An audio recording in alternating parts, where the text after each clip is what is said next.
Antarctica, the world's greatest freezer, is melting. Trillions of gallons are draining into the oceans.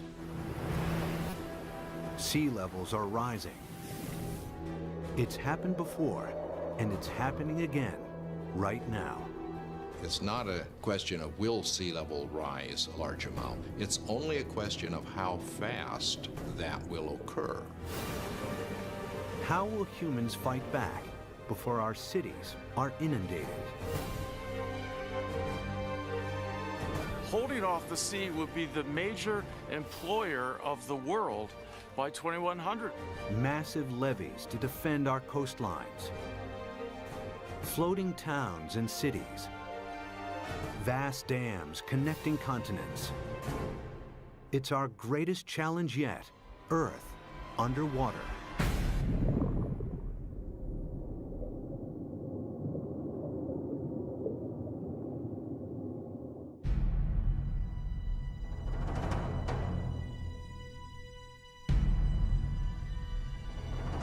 This is New York in the 24th century. Sea levels have risen by 120 feet. Manhattan is flooded. What could cause such a terrifying scenario?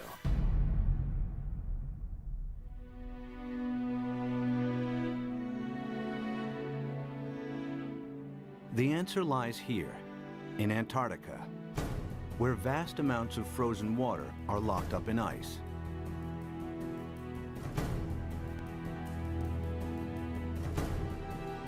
Some of Antarctica's ice sheets are more than 2 miles thick. If melted, this ice would dramatically raise sea levels. And the melting has already started. Taxi Jackson, please.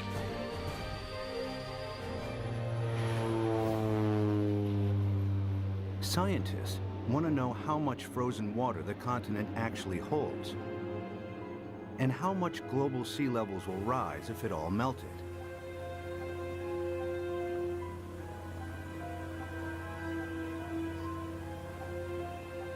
Specially equipped aircraft send radar beams deep into the ice, which reflect off the bedrock and measure the depth of the ice sheet.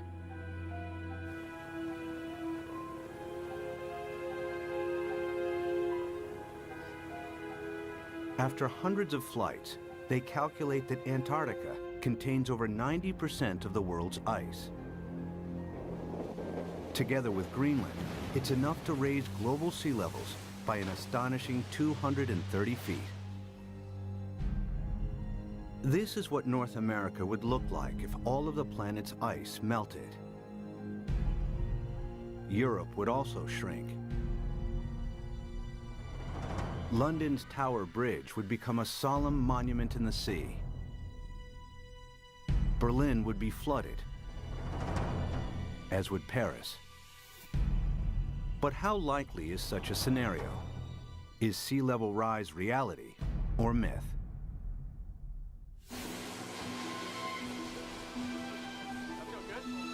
Professor Peter Ward is a paleontologist and astrobiologist. He's written extensively on the history of life on Earth.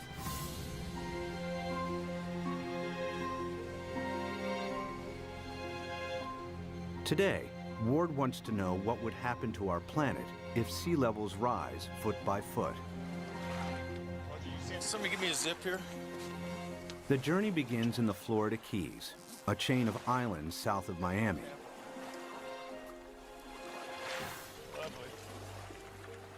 He's looking for clues from the past that may help predict the future of our planet. All right, guys, you want to go swimming? You ready?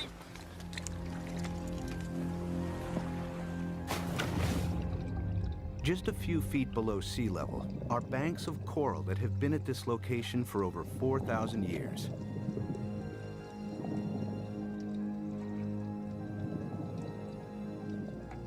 During this period, sea levels have been stable, not just in Florida, but around the world. Who's going swimming with me? Come on, boys. But it hasn't always been like this.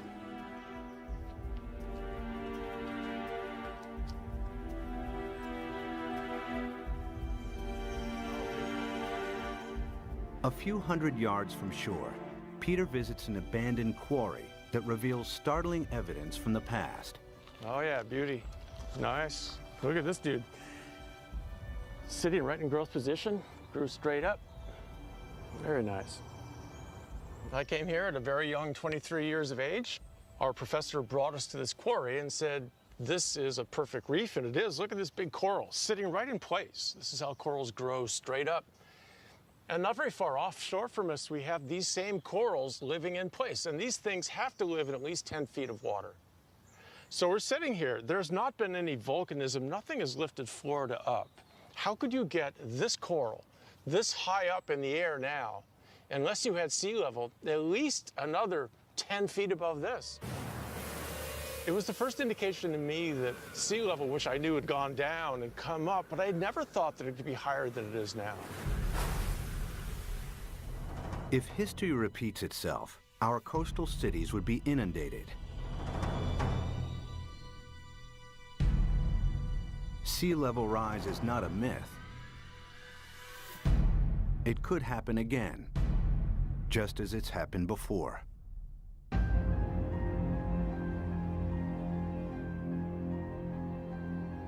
The beginning of the most recent ice age was 70,000 years ago.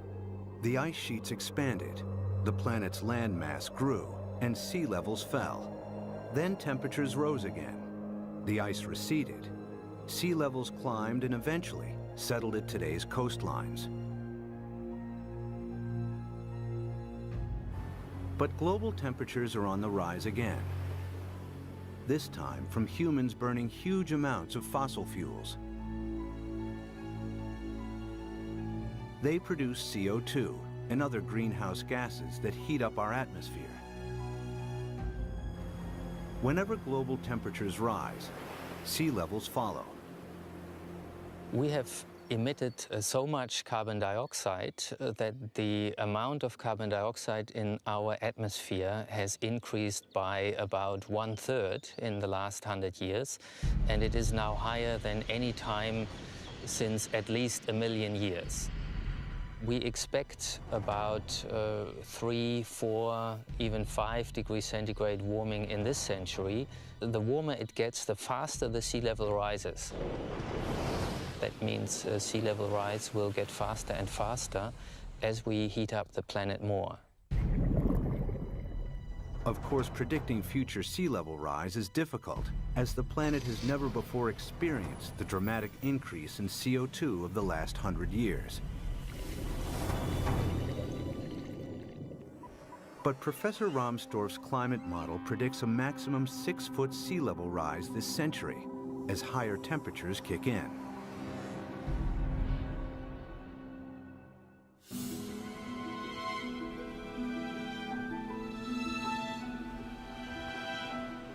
One city that would face inundation this century is Miami, Florida. Just a few feet above sea level, it has virtually no defenses against a rising ocean.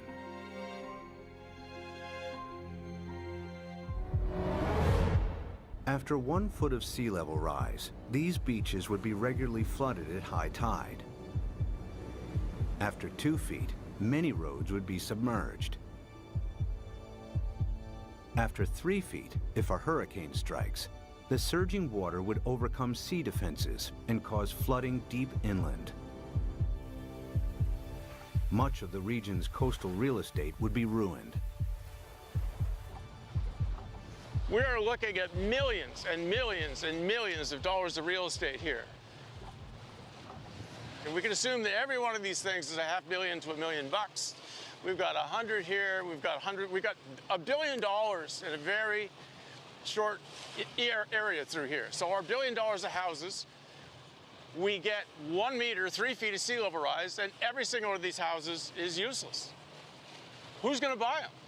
What happens to this $1 billion of real estate by the time we get 3 feet? I mean, it's gone. It's useless. It's just, you scrape it off with bulldozers, and you just leave it here. That's what'll happen. It'll just be left here.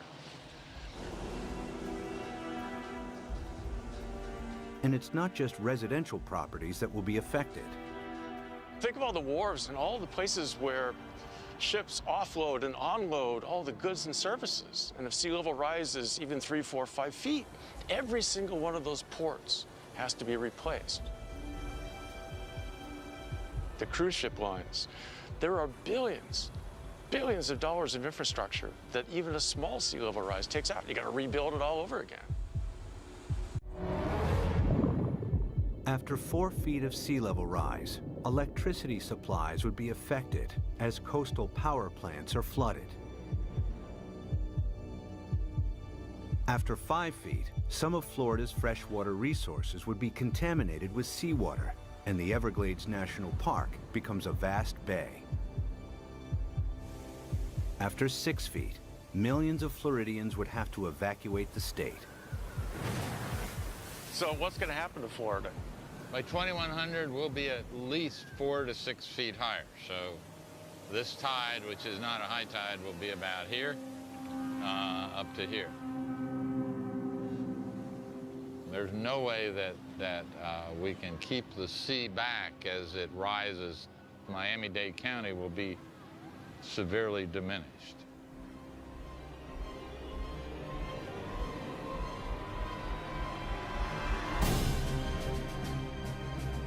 By 2100, after 6 feet of sea level rise, Miami would look like this.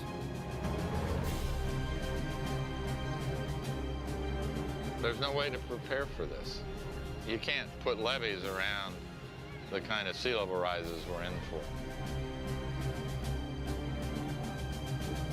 We're a city that's only a little over 100 years old. We became a town, an incorporated town in 1896, so we're not that old. But we may not make it for the next 100 years. The only way to prevent Miami from flooding would be to construct a vastly expensive system of levees surrounding the city. It would be a major engineering challenge, as Miami is built on porous ground that allows seawater to seep through. Alternatively, if Miami was flooded, the city would eventually have to be abandoned. There are cities you can save and cities that you can't save. And the choices will be based on, can we dike it off, can we put it off, or is this too expensive, not worth the price, not worth the effort? One city determined to defend itself against the sea is New Orleans, Louisiana. During Hurricane Katrina in 2005, large parts of New Orleans were flooded after a storm surge raised sea levels by 20 feet. The city lies several feet below sea level. Its antiquated locks and levees weren't strong enough to hold back the rising sea. As the storm pushed the Gulf's surging waters into Lake Borgne and onwards into the city's canals, New Orleans' sea defenses broke in 50 places. We had some levee and flood wall failures in the hurricane system, and the combination of that overtopping of the levees and the flood walls that failed caused massive flooding throughout the city. About 80% of the city of New Orleans was flooded following Hurricane Katrina.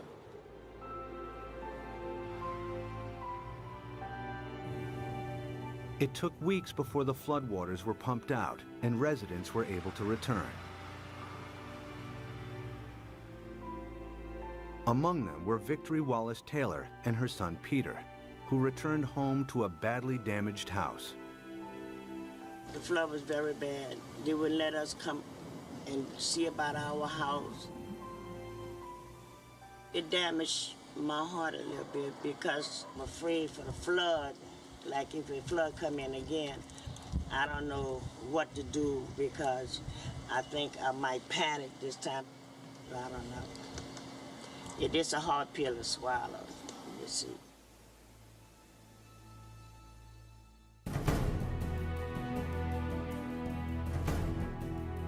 To prevent New Orleans from flooding again, the U.S. government is investing billions of dollars in the city's sea defenses. Along the riverbanks, the U.S. Army Corps of Engineers is strengthening New Orleans' levees and locks. Their work here provides future insight into the kinds of construction that may be needed to protect coastal cities around the world against rising sea levels.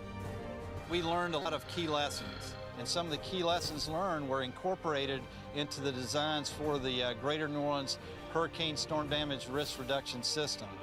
And that system is a series of many different aspects. It has flood walls, it has pump stations, it has levees. There's the series that we call the multiple lines of defense. New Orleans defense takes a unique approach against the rising water by confronting the enemy itself. The flood surge that broke its sea defenses approached the city from Lake Borgne, a lagoon east of New Orleans. It's here where the U.S. Army Corps of Engineers is focusing its efforts. What we've done now is we moved the defense of the city out. We're about 12 miles from downtown, about 8 miles away from the 9th Ward, which is flooded. What we've done is we moved the protection from downtown, the heart of the city, left it in there, improved it. We've moved all the way out here, 8 miles out to the edge of Lake Borgne, where we now have this brand new structure which works as a primary line of defense. New Orleans is made up of the best topsoil from the United States that came down the Mississippi River and built up down here. However, back in graduate school, the whole idea was that the better it is to grow something on, the worse it is to build on. Well, this is the topsoil of the nation down here, so it's the worst possible stuff to build in. What you see behind me is the Hawken. It is a pile-driving crane brought in from Seattle, Washington, across the Pacific Ocean, down to the Panama Canal to New Orleans to build this particular gate and the barge gate.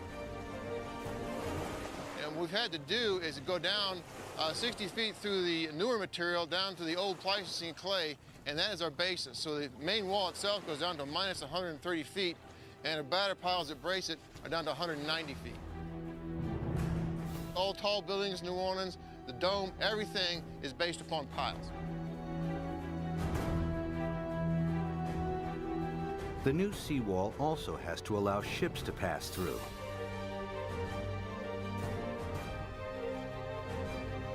Dry cofferdams are put in place to construct barge and sector gates.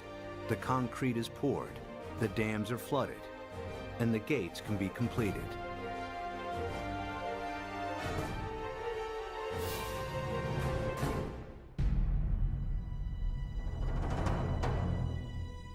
New Orleans' new sea defenses are costing the taxpayer a hefty $15 billion.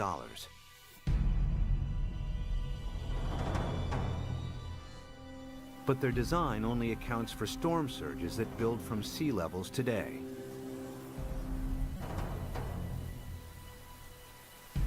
If sea levels rise by 6 feet, any storm surge would be higher as well, and the city's sea defenses would have to be heightened at an even greater cost. Not every country can afford to spend billions on sea defenses. In Bangladesh, many of its 150 million inhabitants live at or just above sea level. Merely 3 feet of sea level rise will have a devastating effect on the country's population. Turns out the area of the world that would be most vulnerable to sea level rise would be Asia. The rice-growing river deltas in Asia, they're very close to sea level. Even a modest 3-foot rise would put half the rice land in Bangladesh underwater. Bangladesh has over 100 to 120 million people, and that number is rising fast. A great deal of its land just simply gets covered by water. And again, once you have salt water coming up, it's not just the land that's covered, it's the intrusion of salt. Even a 3-foot sea level rise wipes out half its rice crop. Their population is going up a third, and their land is being shrunk by a third. You know, you do the math. It's a catastrophe coming at us. Much of Bangladesh is a vast muddy delta that can't be defended. 6 feet of sea level rise spells disaster. It would displace millions, probably at least a few tens of millions of people. Where are they going to go? India's already built a wall between India and Bangladesh. They're anticipating there are going to be a lot of Bangladeshis starting to move, looking for a place to go, and Bangladesh itself is already one of the most densely populated countries on Earth. And then there are another 18 or 20 rice-growing river deltas in Asia, the Irrawaddy in Burma, the Pearl River Delta in China, and so forth, that would be affected in varying degrees by the rise in sea level. By the end of the century, cities and coastlines around the world will be under siege from the rising tides. Everywhere, people will be building levees and sea defenses to fight back.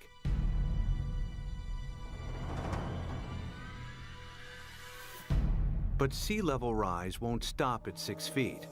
They're likely to rise at an even faster rate. As the predicted melt of Greenland and Antarctica accelerates, exposed cities may not have time to build new sea defenses. Clues about the speed of future sea level rise are found during the time of the last ice age. As global temperatures rose, the planet's ice sheets melted into the sea.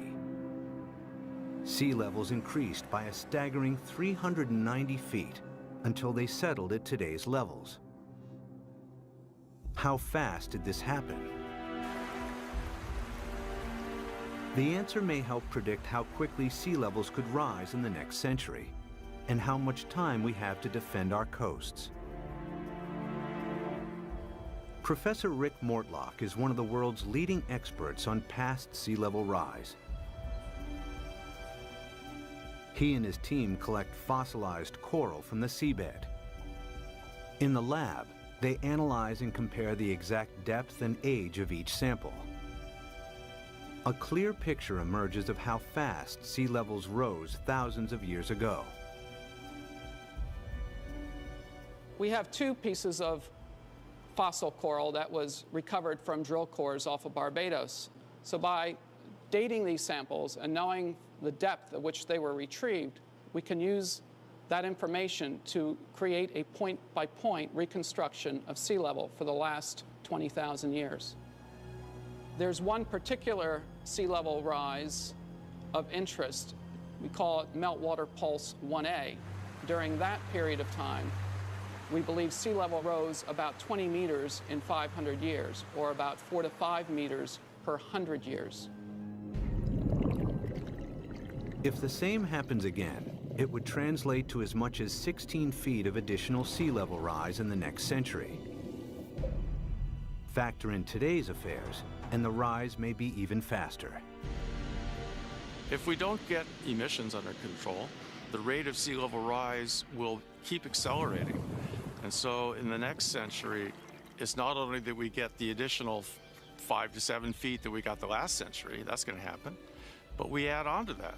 So now we're looking by 2200, probably at least 15 feet above, and probably 20. By 2100, the cities will know that they are doomed. The coastal cities, anyway. If the oceans rose with accelerating speed, the planet's most exposed cities may not have time to build adequate sea defenses. Sea levels would rise by 16 feet per century. New Orleans could flood, followed by Miami. Miami's the worst off, and New Orleans, those are two cities that will have to be abandoned, I imagine. As southern Florida is lost to the sea, other coastal regions will also struggle to hold back the tides. Among them is the San Francisco Bay Area, with its 7.5 million people. The San Francisco Bay Area is particularly vulnerable to sea level rise because of our history. Although the bay is big, it's very shallow. 2/3 of it was less than 12 feet deep. So lots of it was filled and reclaimed. We're standing here on reclaimed land, and all of downtown San Francisco, the financial district, is on reclaimed land. We've already seen 7 inches of sea level rise in the bay over the past century. We know this because the longest continuously operating tide gauge in America is at the Golden Gate. So we have 154 years of data. We're just now beginning to realize with accelerated sea level rise, we're going to have to prepare and have a new plan for how we deal with it in the Bay Area. If sea levels rose by an additional 16 feet per century, hundreds of thousands of people would lose their homes in the Bay Area.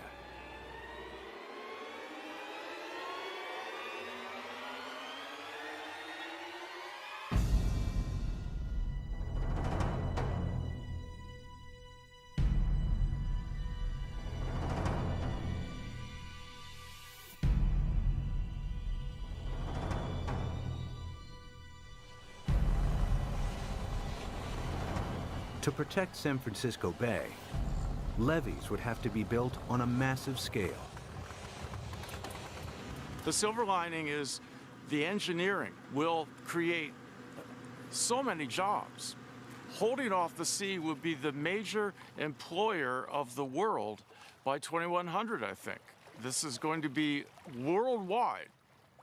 We're going to have a dam revolution. The bay's entire coastline would have to be defended with levees in order to protect it. But in the east, the Sacramento-San Joaquin Delta would remain vulnerable because it's at or below sea level. The Delta has some of America's most fertile farmland. The most important part is food. It's unbelievable the proportion of human food that comes from land that is at sea level, not necessarily right next to the sea, but at an elevation that will be impacted by sea level rising. Sea level rises a little, all those fields next to it, even if they're not covered by the sea, are rendered useless for human crops by the sea. If the Delta and its farmland were lost to the sea, California's food supply would be in jeopardy. The Delta is also one of the main sources of fresh water on the American West Coast. This is the hub of California's water supply. 26 million people drink water that comes from this estuary. That's a huge number. 2/3 of the population of California gets water from this estuary. If you raise sea level even a foot, you know, which in our mind isn't all, as geologists, that doesn't seem like much. Yeah, but that's common, yeah. If you raise sea level a foot, the work that we've done suggests that you will salt up this end of the Delta, even if the levees all stay together, even if they don't fail. If sea levels rise by 6 feet this century, local rivers will be contaminated with salt, and California's main fresh water supply will be lost. In the next century, after an additional 16 feet, the entire delta will be claimed by the sea.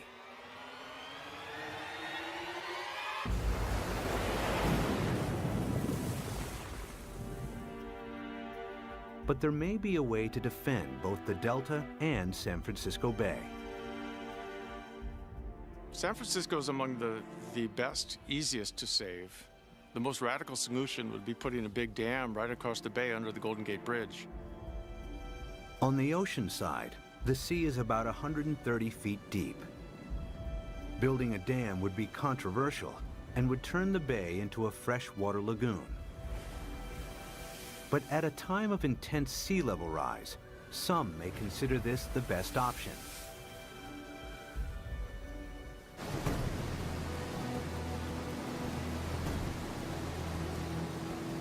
Using cutting-edge technology, huge dredgers could pick up sand from the seabed nearby and deposit it as the dam's foundation.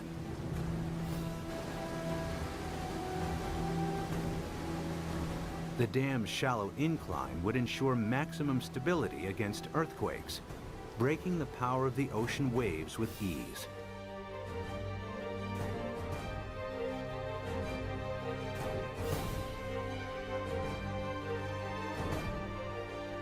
Vast pipes and pumps would be installed to keep the bay's river water flowing out to sea.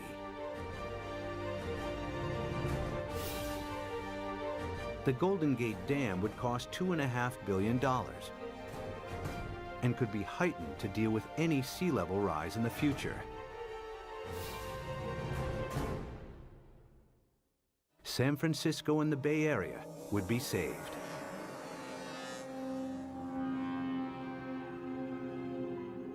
One region that may benefit from the U.S.'s sea defenses is the Mediterranean. It's flanked by countries both rich and poor that have thousands of years of history. The Mediterranean has a unique feature, a narrowing at its mouth. The Straits of Gibraltar are between 10 and 20 miles wide, stretching from southern Spain to Africa. A dam could keep the rising water of the Atlantic separate from the Mediterranean. There's been a plan since World War II, for instance, to put a dam between the Rock of Gibraltar and Morocco on the African side. A dam big enough that sea level rise does not affect the Mediterranean. But building a dam here has one major drawback. Every year, the Mediterranean loses 2 feet of sea level through evaporation that is compensated by the inflow of water from the Atlantic. The dam would cut this off. In the case that you build a dam in the Gibraltar Straits, there will not be the flow of water from the Atlantic. So in the case that you cut the flow, so there will be a evaporation, there will not be compensation, and there will be a permanent drop of the water level. After years of evaporation, the Mediterranean would turn into a stagnant saltwater lake. Eventually, the sea would dry out.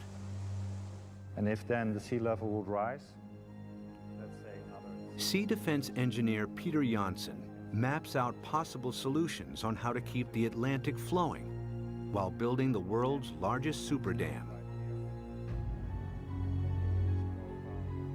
I looked at the surroundings. I looked at what may be required to make a closure.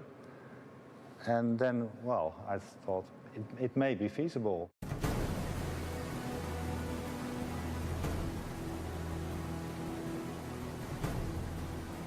One of Janssen's solutions is to use the same building techniques applied to the Golden Gates. The dam would be 20 miles long and tower 1,250 feet above the seabed, the same height as the Empire State Building. Another solution is to keep the natural flow of the Gibraltar Straits. Huge amounts of Atlantic surface water will flow into the Mediterranean.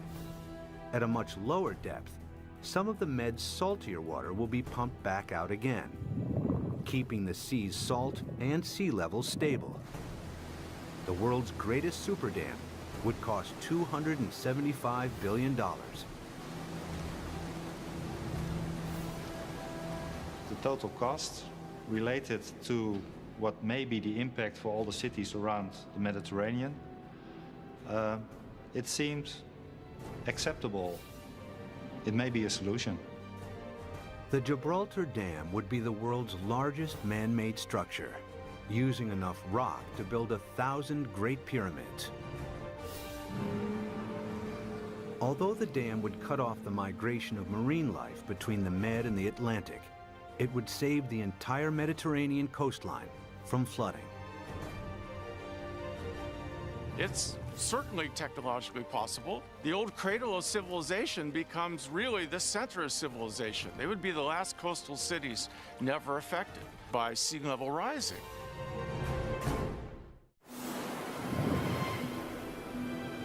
By the end of the next century, sea levels could rise by nearly 22 feet. Some cities may be saved through the construction of super dams. Others that can't be defended are lost to the sea. Exposed countries too poor to build defenses are flooded. Around the world, hundreds of millions are displaced.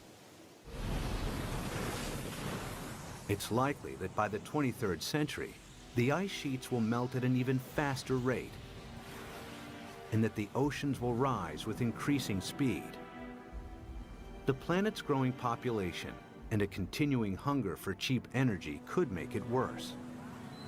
The problem that I see again is the number of people.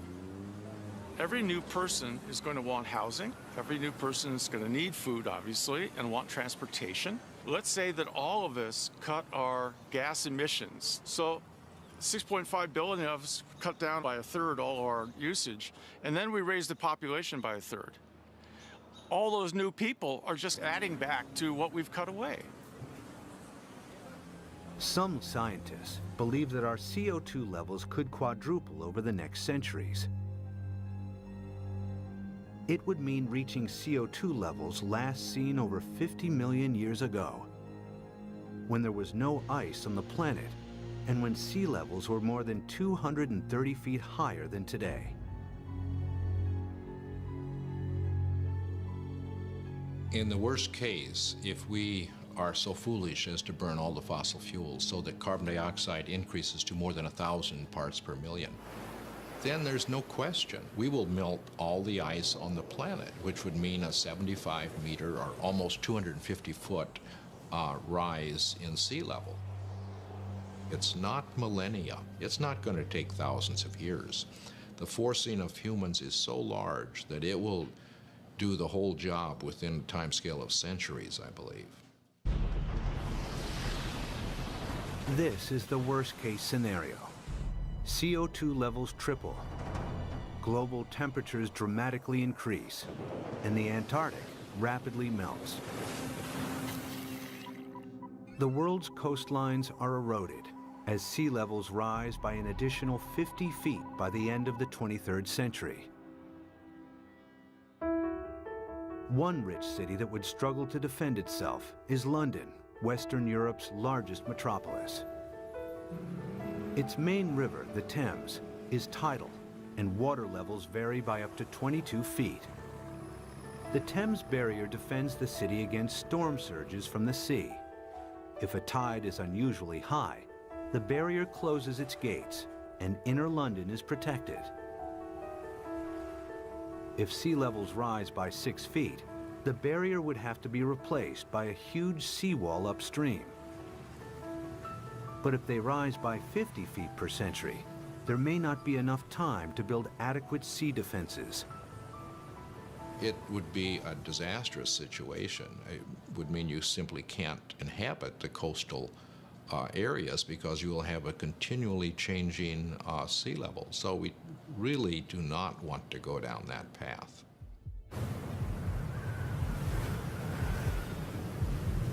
If CO2 continues to increase at a growing rate, 50 feet of sea level rise per century is a distinct possibility. The swiftly rising oceans would bypass any new seawalls. London and large parts of England would be flooded within a few centuries. The worst case scenario is when we have maybe 4 to 6 feet within a decade. That's not the kind of thing where you sort of sell your houses and say it's going to be okay. But you're trying to get out of there without drowning. It's going to challenge the existence of civilization. One of London's most famous landmarks, the Tower Bridge, would become a somber outpost in the sea. I mean, there would be a degree of panic that we cannot imagine as each country tried to figure out how it somehow could survive. Rising oceans would seep underneath obsolete levees or breach areas where there wasn't the time or money to strengthen seawalls. The rapidly rising sea levels would soon overwhelm large parts of continental Europe. By the time all of the Antarctic's ice has melted, Denmark, the Netherlands, and large parts of northern Germany and France will be lost. Significant sea level rise may turn Berlin into a coastal town within centuries. Another 100 years, and the city would be lost to the sea. The rising sea would creep up the River Seine and find its way to Paris. With an elevation of 115 feet, the French capital would be vulnerable to sea level rise. After all of the planet's ice is melted, it will flood. The affluent countries would try to protect their borders against millions and millions who would be leaving the areas most severely affected. But the stresses associated with migration on this scale are unimaginable. The meltdown of the planet's ice sheets would completely transform our world. But even as our coasts are pushed back by the rising oceans, resourceful humans would try to adapt.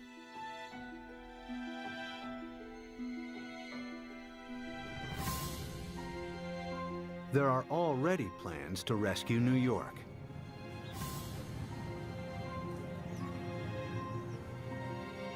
Manhattan Island is flanked by two fast-flowing tidal rivers. The entire city is directly exposed to the North Atlantic and extremely vulnerable to sea level rise.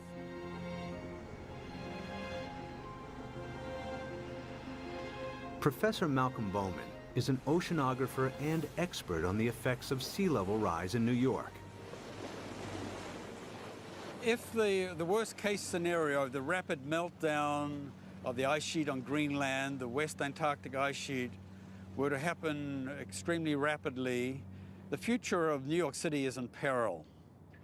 So the city has two options. One, either build massive defenses, or two, start evacuating the city and its population to higher ground. The flooding of New York's underground installations would only be the first in a series of catastrophic events. After the first 6 feet of sea level rise, parts of lower Manhattan would be submerged. If sea levels rise by 50 feet, the water would move into Times Square. Behind me is the Manhattan Bridge, with sea levels rising 250 feet. That bridge would have seawater lapping around the roadway. The New York City as we know it would not exist. But there is a way that New York might adapt even to extreme sea level rise. The idea is to build on water.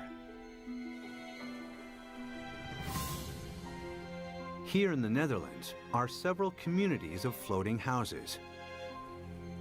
Koen Olthaus is a visionary architect who believes these houses are the beginning of a new trend in design and construction.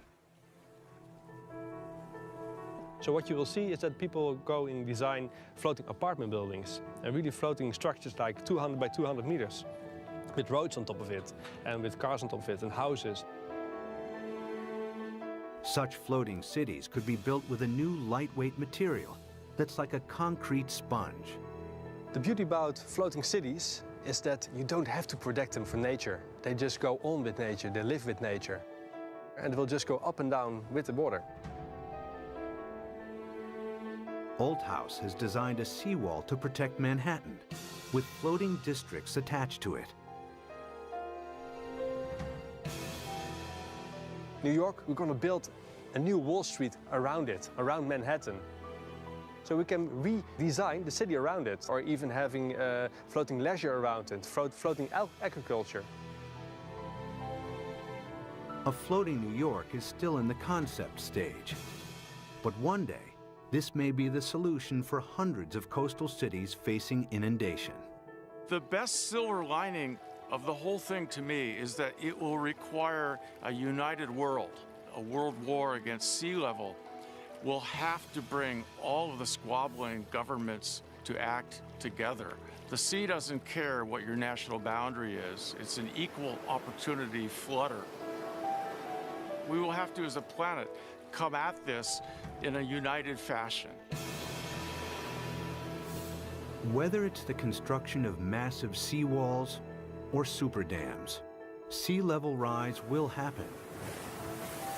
The question is not if, but how fast and how much our oceans will rise. Much will depend on our own CO2 emissions. Humans will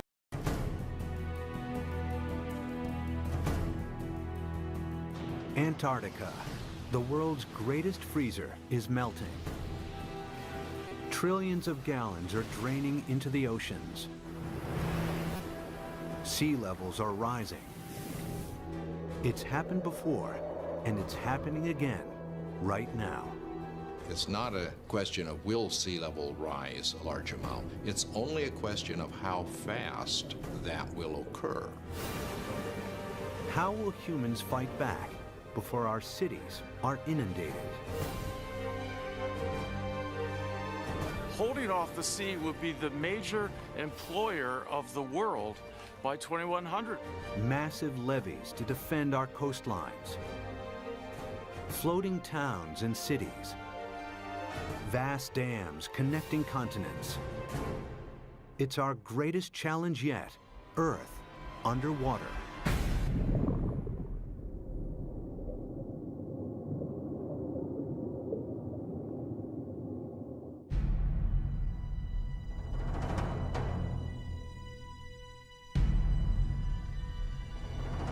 This is New York in the 24th century. Sea levels have risen by 120 feet. Manhattan is flooded. What could cause such a terrifying scenario?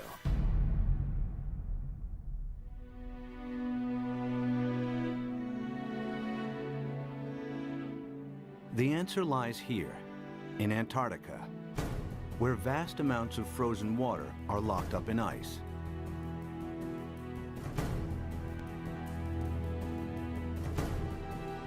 Some of Antarctica's ice sheets are more than 2 miles thick.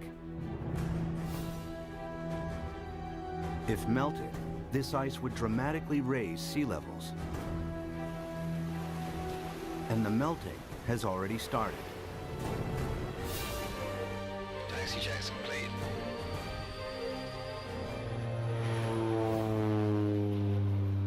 Scientists want to know how much frozen water the continent actually holds, and how much global sea levels will rise if it all melted.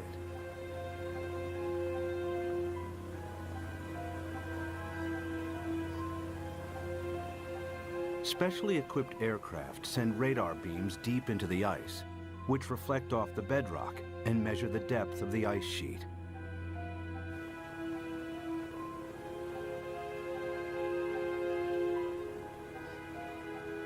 After hundreds of flights, they calculate that Antarctica contains over 90% of the world's ice. Together with Greenland, it's enough to raise global sea levels by an astonishing 230 feet. This is what North America would look like if all of the planet's ice melted. He's looking for clues from the past that may help predict the future of our planet. All right, guys, you want to go swimming? You ready?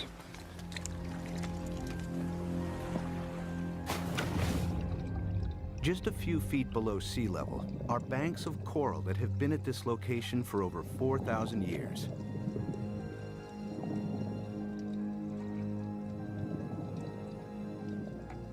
During this period, sea levels have been stable, not just in Florida, but around the world. Who's going swimming with me? Come on, boys. But it hasn't always been like this.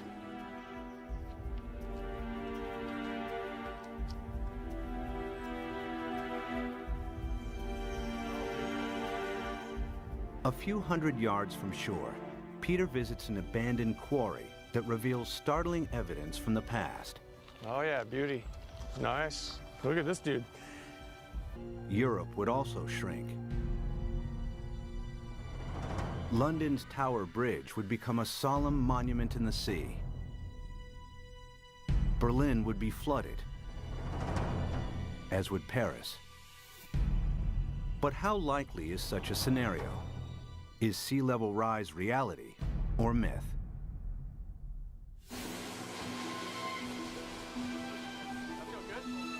Professor Peter Ward is a paleontologist and astrobiologist. He's written extensively on the history of life on Earth.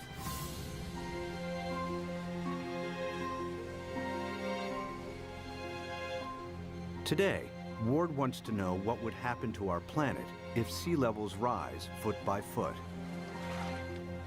Somebody give me a zip here. The journey begins in the Florida Keys, a chain of islands south of Miami.